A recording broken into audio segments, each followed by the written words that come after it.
സൽമാൻ ഖാൻ നായകനായ body guard.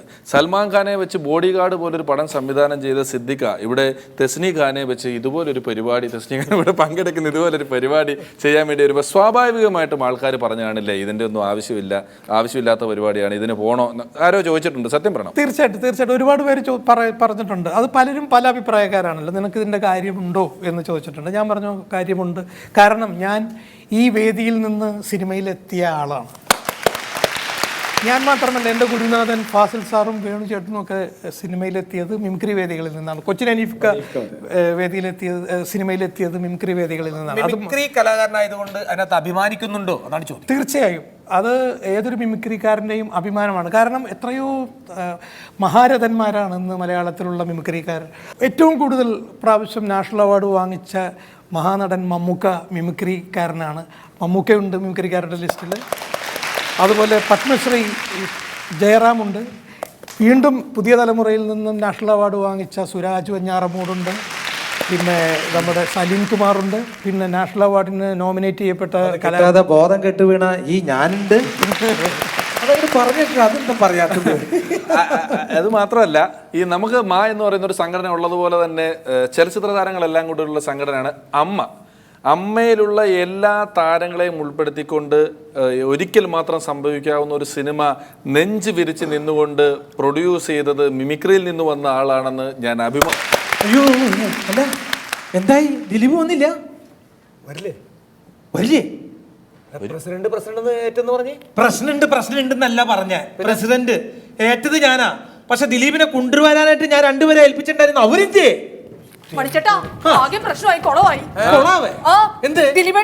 അയ്യോ, ദിലീപേട്ടനെത്തി. ദിലീപ് എത്തുന്നത് കൊളവാണോ? അതല്ല, കൃത്യസമയത്ത് എത്തി. നമ്മൾ പ്രതീക്ഷിച്ചിരുന്നില്ലല്ലോ. കൃത്യസമയത്ത് എത്തിയാണോ കൊള എന്ന് പറഞ്ഞ? എന്റെ ദൈവം എന്ന് പറഞ്ഞ ആരാ? മിമിക്രി വേദിയിൽ നിന്ന് മലയാള സിനിമയിലേക്ക് എത്തിയ ആളാ. തീർച്ചയായും മിമിക്രിക്കാരുടെ പരിപാടിക്ക് ദിലീപ് എത്തും, എനിക്ക് ഉറപ്പാ. എന്നിട്ട് എവിടെ ദിലീപ്?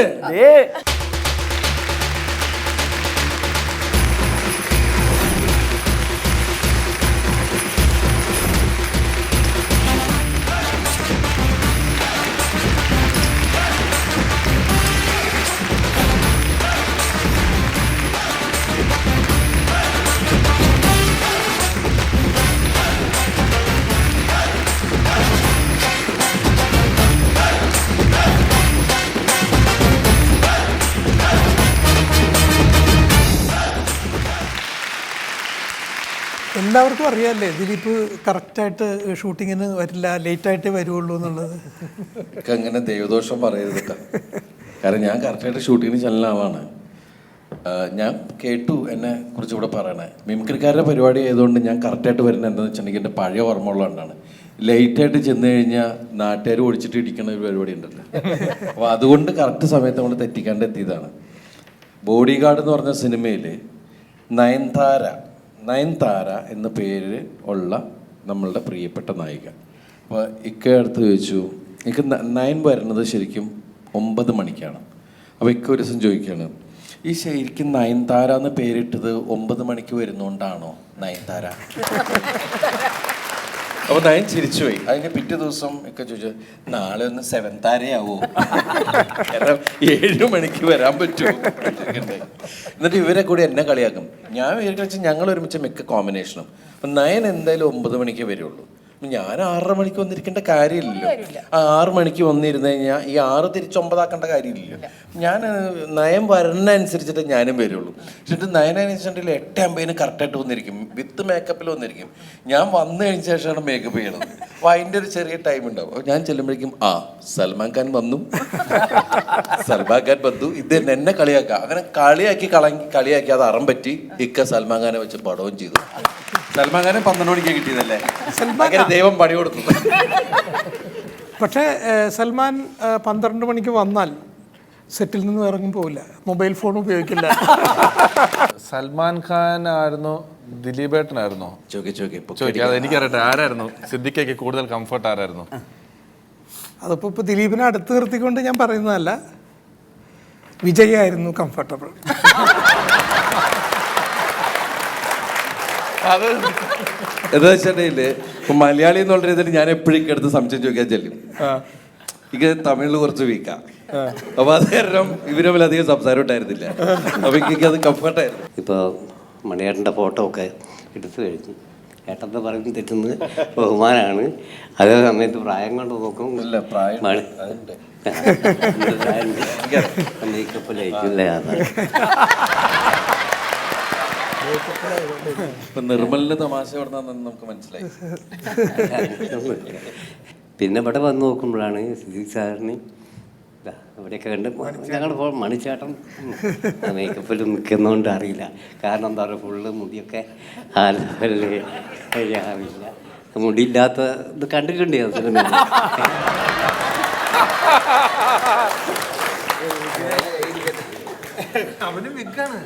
എന്നെയാ അവിടെ അല്ല, എനിക്ക് പിന്നെ ഒറിജിനലാണ്. അച്ഛൻ്റെ അടുത്ത് എൻ്റെ മുടി വിൽക്കാന്നൊക്കെ പറഞ്ഞ ഭയങ്കര തെറ്റായി പോയിട്ടോ. ആണല്ലേ? ആൾക്കാരത് വിശ്വസിക്കും. ഇനി എല്ലാവരും അത് പിടിച്ചു പറിക്കാൻ നോക്കും. സത്യം പിടിച്ചു നോക്കി.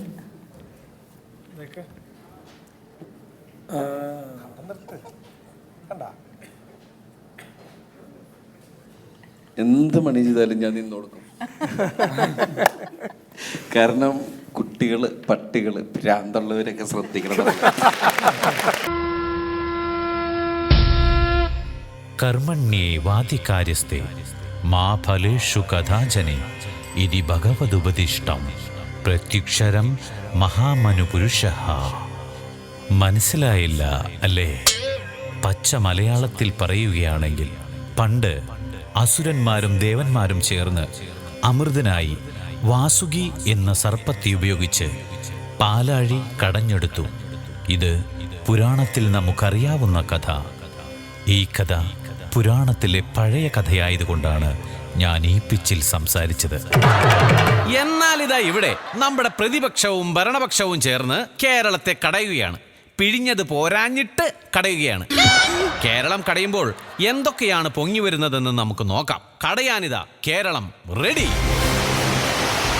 പ്രിയമുള്ളവരെ, പ്രതിപക്ഷത്തിലെയും ഭരണപക്ഷത്തിലെയും ആളുകൾ ഇതാ കേരളം കടയുവാൻ ഇവിടെ എത്തിക്കഴിഞ്ഞു.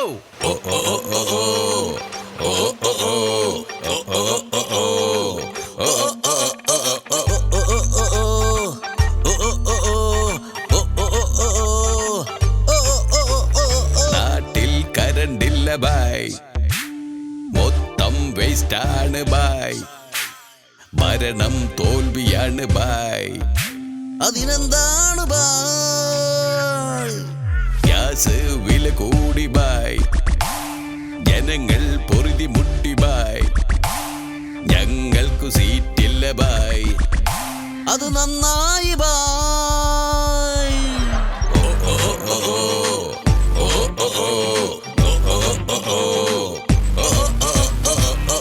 എന്താണോ ചാണ്ടി, താൻ ഒറ്റയ്ക്കാണോ കേരളം കടയാനെത്തിയത്? കേരളം പിഴിയാനായിരുന്നെങ്കിൽ എല്ലാം കൂടി വന്നേനേ വന്നേനേ.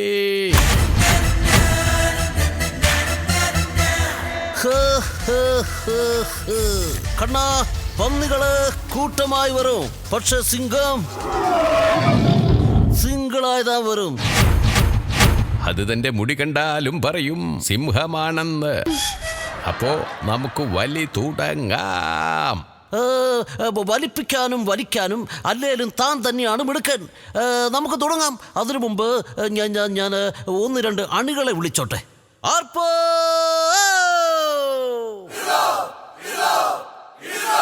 അപ്പോൾ നമ്മൾ കേരളം കടയാൻ തുടങ്ങുകയാണ്. ഇതിൽ നിന്ന് പൊങ്ങി വരുന്നത് എന്തും നമ്മൾ പങ്കിട്ടെടുക്കും. Okay, so let's start the വലി.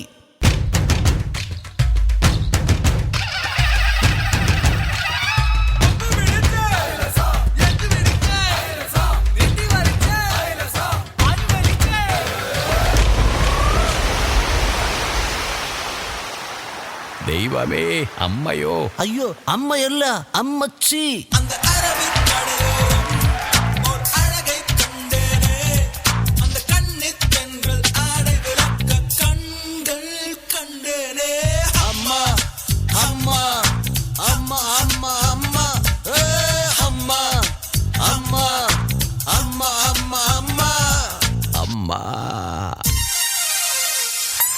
അൻപുടൻ തമിഴ് മക്കളെ വണക്കം, സോറി മലയാളി മക്കളെ നമസ്കാരം. നിങ്ങളുടെ മുല്ലപ്പെരിയാർ ഡാം ഇനി മുതൽ ഞങ്ങളുടെ കയ്യിൽ. ഞങ്ങളത് ചിലപ്പോൾ ബോംബ് വെച്ച് പൊട്ടിക്കും, പോത്തിനെ കുളിപ്പിക്കും. കുട്ടികളെ മതി മതി മതി അച്ചുമാമ, ഈ വലിയ പ്രശ്നത്തെ മാമൻ എടുത്തോ. മോനെ ചാണ്ടി, ഇത് തന്റെ ഭരണകാലത്തെ പ്രശ്നമല്ലേ? അപ്പോ താൻ തന്റെ എടുത്തോളൂ, വലിച്ചോളൂ.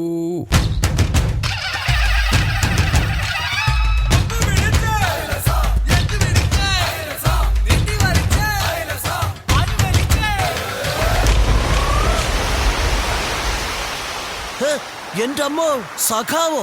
ഞാനല്ലാതെ വേറെ സഖാവോ? ഏത് സഖാവ്?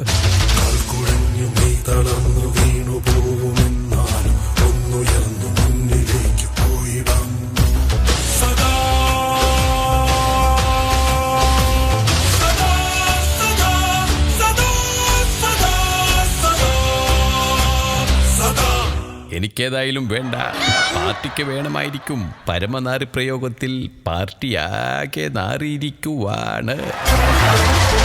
അച്ചുമാമ, എനക്ക് നിങ്ങളോട് ഒന്ന് മാത്രമേ പറയാനായിട്ടുള്ളൂ. നിങ്ങള് പിണറായിയിലെ ആമ്പിള്ളേരെ കണ്ടുക്ക, തളിപ്പറമ്പിൽ ആമ്പിള്ളേരെ കണ്ടുക്ക, ചോക്കിലത്തെ ചെക്കന്മാരെ കണ്ടുക്ക.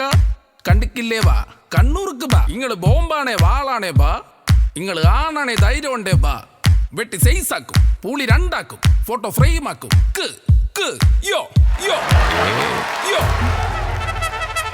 ഇതാണ് പറഞ്ഞത്, വേണ്ട വേണ്ടെന്ന്. എങ്കി വലിക്ക്.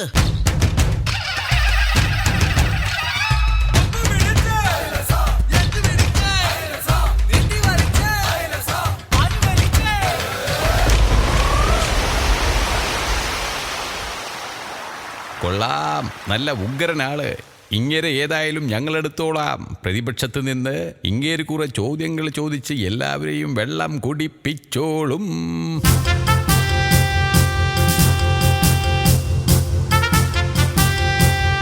നമസ്കാരം, താടി ജംഗ്ഷനിലേക്ക് സ്വാഗതം.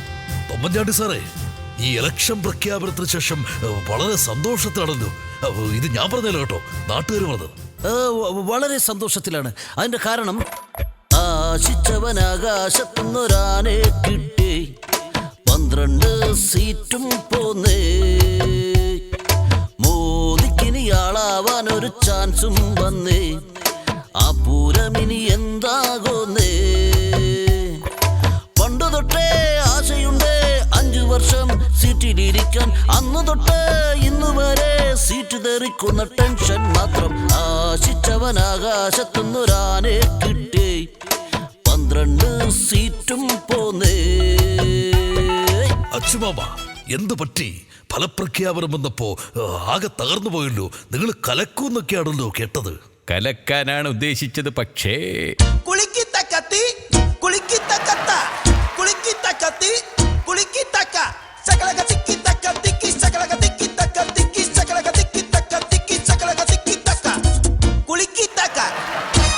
എന്തൊക്കെ പറഞ്ഞാലും ഇയാളെ ഞങ്ങൾക്ക് വേണം. കാരണം അഭയ കേസ്, സുകുമാരക്കുറുപ്പിന്റെ കേസ്, അങ്ങനെ എല്ലാ കേസും തെളിയിക്കാൻ പറ്റും. CBI പോലും ഇയാളെ പോലെ ചോദ്യം ചോദിച്ച് വെള്ളം കുടിപ്പിക്കില്ല. തരില്ല. ഇയാളെ ഞങ്ങൾക്ക് വേണം. ചോദ്യം ചോദിച്ച് മറ്റുള്ളവരെ ബുദ്ധിമുട്ടിക്കുന്നതിൽ അന്നും ഇന്നും ഇയാള് ഞങ്ങൾക്ക് സ്വന്തം. പകരത്തിന് പകരമായിട്ട് ഞങ്ങൾക്കും ഇതുപോലത്തെ ഒരാൾ വേണം. എന്നാ നോക്കി നിൽക്കാതെ വലിക്കടോ, വലിക്കേ.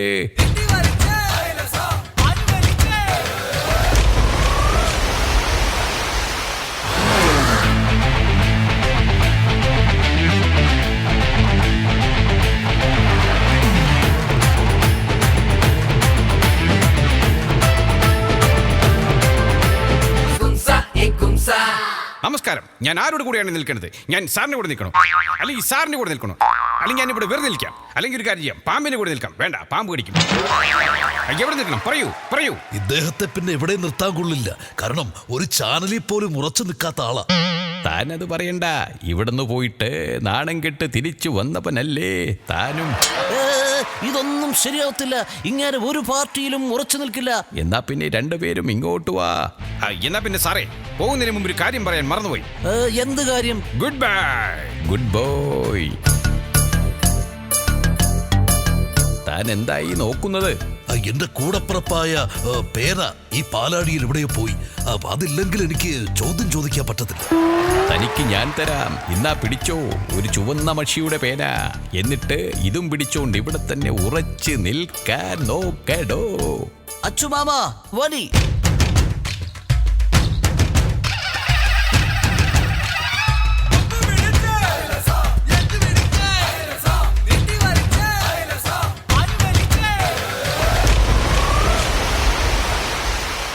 ആ അച്ചുമാമ ദേ വരുന്നു. Idukki gold, Idukki gold.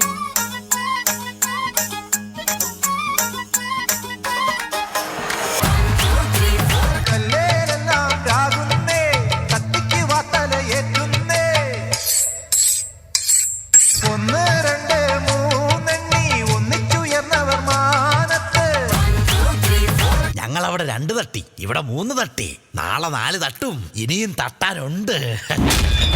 അയ്യോ, ഇയാള് നാറ്റിച്ചേ അടങ്ങൂ. എടോ, ഒരു തവണ പ്രസംഗിച്ചത് പോരെ, വീണ്ടും പ്രസംഗിക്കുവാണോടോ? അല്ലല്ലല്ലല്ല, ഞാനിപ്പോ സിനിമയിൽ അഭിനയിച്ചോണ്ടിരിക്കുവാ. അതിലെ ഡയലോഗ് പഠിച്ചതാ. സമാധാനമായി. ഇനി സിനിമാക്കാര് സഹിച്ചോട്ടെ. നടനായില്ലെങ്കിലും മാഫിയ ശശിയുടെ സ്റ്റണ്ട് ടീമിലെടുക്കാം.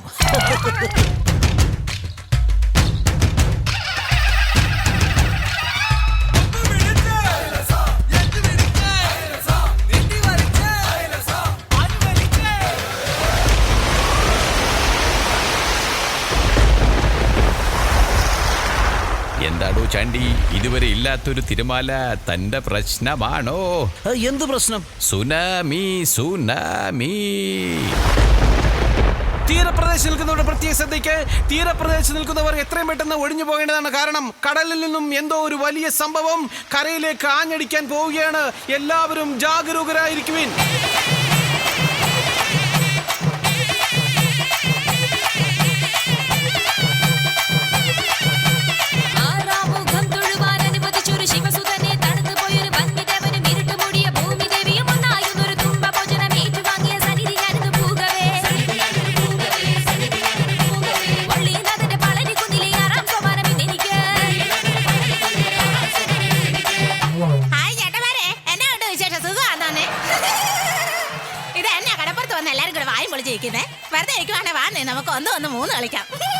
എന്റെ കൊച്ചേ, 1-1 3 കളിക്കാനുള്ള അവസ്ഥയിലല്ല ഇപ്പോ ഞങ്ങൾ. അയ്യോ, ഇതെന്താ കീ കൊടുക്കുമ്പോ കൈയടിക്കുന്ന കൊരങ്ങന്റെ പാവയോ? റിമി മോളെ, അച്ഛന് മോളോട് ഒരു സംശയം ചോദിക്കാനുണ്ട്. ഇപ്പൊ മോളില്ലാത്ത ഒരു ചാനലും ഇല്ല. പക്ഷേ ഒരു ചാനലിൽ മോള് വല്ലാതെ ദരിദ്രയായിരിക്കുന്നു, മറ്റൊരു ചാനലിൽ മോള് മിഡിൽ ക്ലാസ്സിൽ പോകുന്നു, വേറൊരു ചാനലിൽ മോള് ഭയങ്കര പണക്കാരി വിത്ത് പൂച്ചക്കണ്ണ്. ഇങ്ങനെ 3ലും വേറെ വേറെ ആയിരിക്കാൻ എന്താണ് കാരണം? അച്ഛൻ ഈ 3 കവർ കണ്ടോ? അത് തന്നെ കാരണം. ഇത് ദരിദ്ര റിമിയുടെ കവർ, ഇത് മിഡിൽ ക്ലാസ് റിമിയുടെ കവർ, ഇത് പണക്കാർ റിമിയുടെ കവർ. കവറിന്റെ കട്ടി കൂടുന്നതനുസരിച്ച് ഗ്ലാമറും കൂടും. മോളെ, മോൾ അച്ഛനൊരു ഉപദേശം തരാം. മോളിങ്ങനെ എല്ലാത്തിലും കയറി വരയ്ക്കാല് ഒന്നും ആകാതെ പോകും. വലി വലി.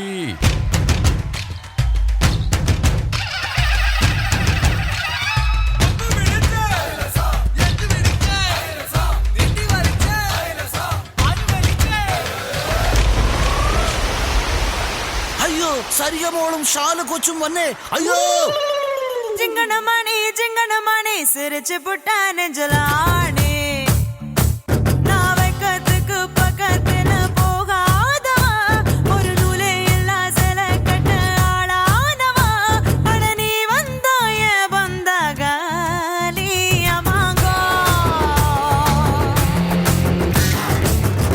എന്നാ ഞാൻ ലിസ്റ്റിലുള്ള പേരുകളൊക്കെ ഒന്ന് വായിക്കട്ടെ.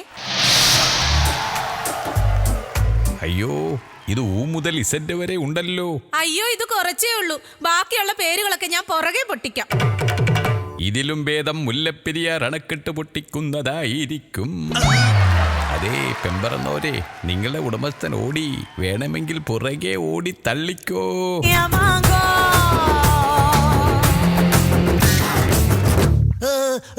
പോയോ? നാണമില്ലേടോ ചാണ്ടി, താനെന്തിനാ അവരെ ഇങ്ങനെ പേടിച്ചോടുന്നേ? ചൂടുവെള്ളത്തിൽ വീണ പൂച്ച പച്ചവെള്ളം കണ്ടാലും പേടിക്കും. നോക്കി നിൽക്കൊണ്ട് വലി വലി വലി.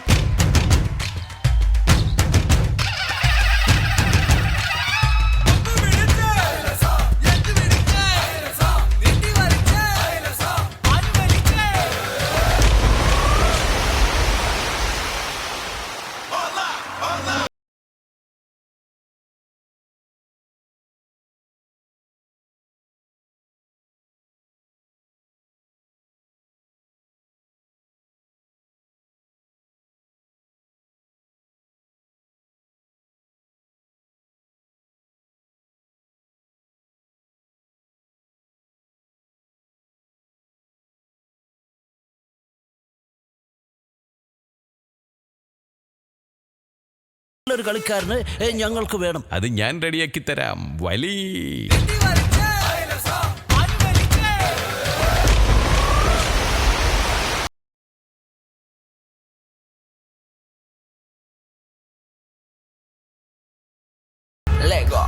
ഇയാളെങ്ങനെയാ മറഡോണയേക്കാളും നല്ല കളിക്കാരനാവുന്നത്? ഇയാളുടെ പരസ്യം കണ്ടിട്ടില്ലേ?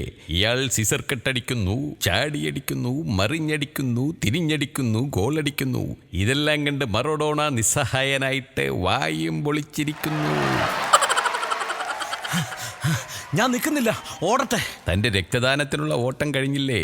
ഇതെന്തിനുള്ള പുറപ്പാടാ? മറഡോണയെ തോപ്പിച്ചു, ഇനി PT ഉഷ തോപ്പിക്കാനുള്ള പ്ലാനാ. പോകാനുള്ളൊക്കെ പോകും. വലിച്ചോ വലിച്ചോ.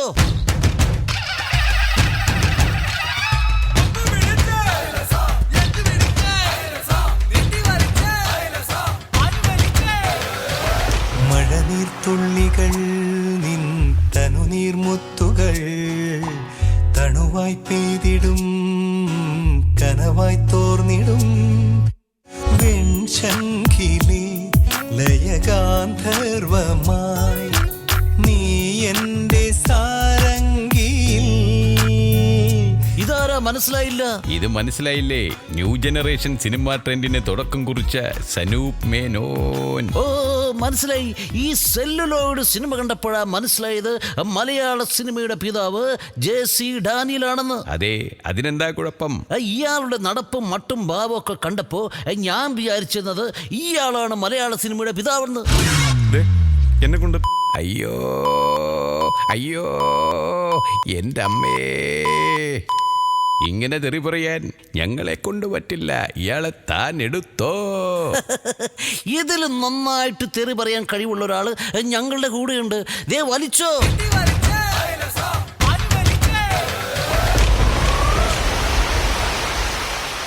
ദാ വരുന്നു ഞങ്ങളുടെ AC ജോർജ്. തിങ്കൾ കുളിർ പൊന്നും നിലാത്തേൻ തുള്ളി ഈ കായൽ തൈത്തന്നലിൽ വർഷം പകർന്നു ഷാന. ആരാണ് ഞങ്ങളുടെ താൻ പോടോ. നീ അവരും തനിക്കൊരു മരി. നീ അങ്ങോട്ട് എന്റെ വാരിക്കണ നിന്നെ ഉണ്ടല്ലോ. തന്റെ ഒരു മരി കേട്ടോടാ. ഇവര് രണ്ടുപേരും തമ്മിൽ അഭേദ്യമായ ഒരു ബന്ധമുണ്ട്. എന്ത് ബന്ധം? ഒരാള് സിനിമാ തിയേറ്ററിലേക്കുള്ള പ്രേക്ഷകരെ കുറച്ചു. അപ്പൊ മറ്റേയാളോ? നിങ്ങളുടെ പാർട്ടിയിലുള്ള ആളുകളെ കുറച്ചു. ആഞ്ഞു വലിച്ചോ. ദേ അമൃത് വരാനുള്ള സമയമായി.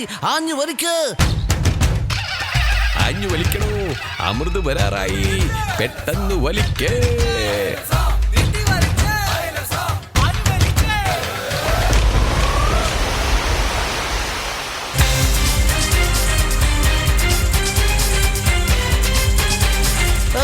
ഈ അമൃത് ഞങ്ങൾക്ക് വേണം. 12 സീറ്റ് കിട്ടിയ ഞങ്ങൾക്ക് ഈ അമൃത് സ്വന്തം. എടോ 8 സീറ്റ് കിട്ടിയാലും അമൃത് കിട്ടിയാൽ ഞങ്ങൾക്കും കഴിക്കില്ല. ഇത് ഞങ്ങൾക്ക് ഇല്ല, ഞങ്ങൾക്ക് വേണം. ഞങ്ങൾക്ക് തന്നെ വേണം. ഇത് മറ്റാർക്കുമല്ല, ഞങ്ങൾക്ക് സ്വന്തം. വിടമാട്ടെ വിടമാട്ടെ, ഇത് ഞങ്ങൾക്ക് വേണം. കേജ്രിവാൾ. एक कुर्सी हमारा है, एक कुर्सी आम आदमियों का है. रुको.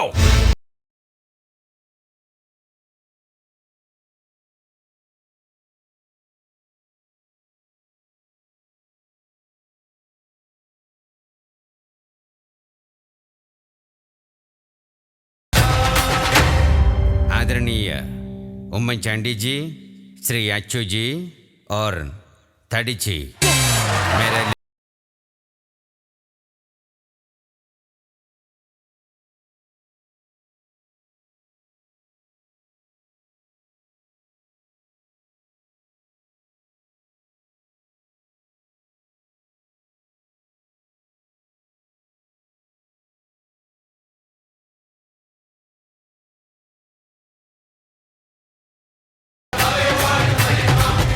അങ്ങ് ആരാണ്? ഞാൻ പരശുരാമൻ, ഈ കേരളം മഴുവെറിഞ്ഞ് സൃഷ്ടിച്ച ആ ഹതഭാഗ്യൻ. കണ്ടില്ലേ, അന്നും ദേവന്മാരും അസുരന്മാരും തല്ലുകൂടിയത് ഈ അധികാര കസേരയ്ക്ക് വേണ്ടിയായിരുന്നു. ഇന്നും ഈ രാഷ്ട്രീയക്കാർ കസേര എന്ന അമൃതിന് വേണ്ടി തന്നെയാണ് പിടിവലി. എന്നീ പിടിവലി അവസാനിക്കുന്നുവോ അന്നേ ഈ ഭാരതം രക്ഷപ്പെടും. ഈ അമൃത് ആർക്ക് കിട്ടിയാലും ജനങ്ങൾക്കെന്നും കുമ്പിളിൽ തന്നെ കഞ്ഞി. അതുകൊണ്ട് ഈ അധികാര വടംവലി ഇവിടെ അവസാനിക്കട്ടെ.